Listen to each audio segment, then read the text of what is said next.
Sankalazilay maheritsika handray isika hanandrapeo sy raha fiderana azotoa indro Jeso efa eto amitsika eto izy ampona sy ampiray zany afaliana sy aravona fa nahazo tena zavatso tele mofonaina sy teny mavelo no sakafanay sy vatsoatsika fitsangana nobiny tompo Sankalazilay maheritsika handray isika hanandrapeo sy raha ho fiderana azotoa indro Jeso efa eto amitsika eto izy ampona sy ampiray zany afaliana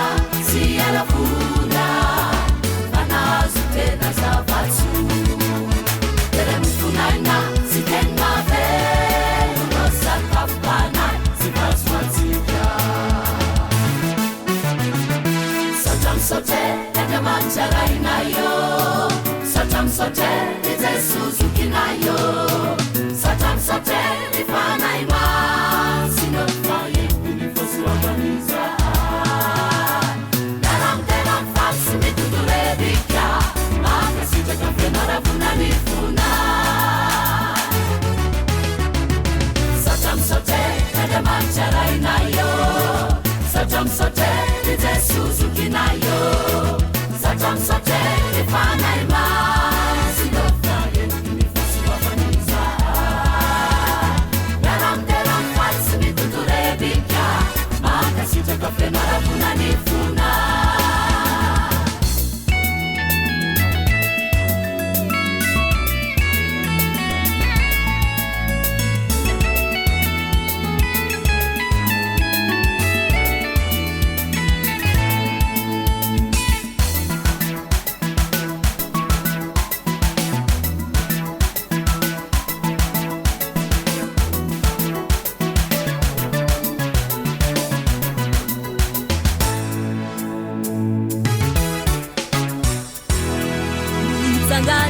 Sangana isaotra ziray Sankalazilay maharitsika handray isika hanandrapeo sy raha ho fiderana azotoa soasesehena nomenatsika zao tombonandro sy ny fitantanany isanandro vaky sy nevitra fona zay masoatsika zanany etyteraina sy ankalazana nao Andriamanitry kana mandanitra satra misaotre Andriamanitra